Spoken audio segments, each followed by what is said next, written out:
বিতে করছো কি ভাই, কতই করছো অন্যায়, অত্যাচার করছো ভাই, জুলুম করছো,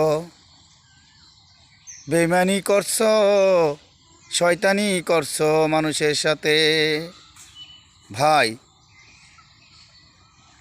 বউ সন্তান পরিবার বলেন ভাই, সব কিছু ছেড়ে একদিন মৃত্যু স্বাদ গ্রহণ করতে হবে আমাদেরকে ভাই।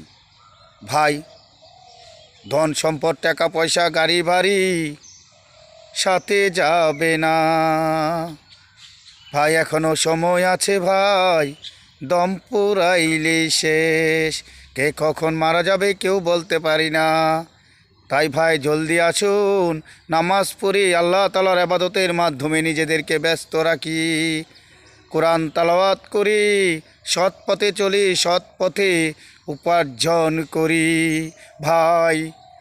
আমার আপনার যখন মৃত্যু হবে ভাই, আমাকে যখন দাফন করা হবে কবরে, অন্ধকার কবরে পোকা মাকড়ে খাবে, চিল্লাইতে চিল্লাইতে কঠিন বিচার হবে অন্ধকার কবরে ভাই।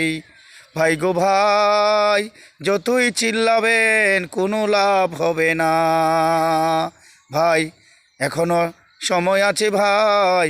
কবরের আযাব থেকে বাঁচতে হলে আমাদেরকে নামাজ পড়তে হবে, আল্লাহ তাআলার ইবাদতের মাধ্যমে নিজেদেরকে ব্যস্ত রাখতে হবে ভাই। আসুন ভাই, কোরআন তেলাওয়াত করি, নামাজ পড়ি, আল্লাহ তাআলার ইবাদতের মাধ্যমে নিজেদেরকে ব্যস্ত রাখি ভাই, সৎ পথে চলি, সৎ পথে উপার্জন করি ভাই।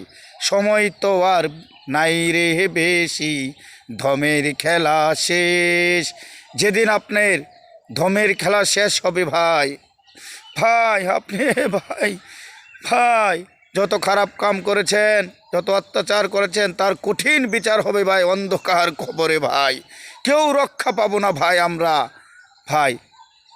ভাই গো ভাই, এখনো সময় আছে ভাই, জলদি আসুন ভাই, জলদি আসুন ভাই, কবরের আযাব থেকে ভাই বাঁচতে হবে ভাই। আসুন ভাই, নামাজ পড়ি, আল্লাহ তাআলার ইবাদতের মাধ্যমে নিজেদেরকে ব্যস্ত রাখি, কোরআন তেলাওয়াত করি, সৎ পথে চলি, সৎ পথে উপার্জন করি, সৎ পথে রোজগার করি।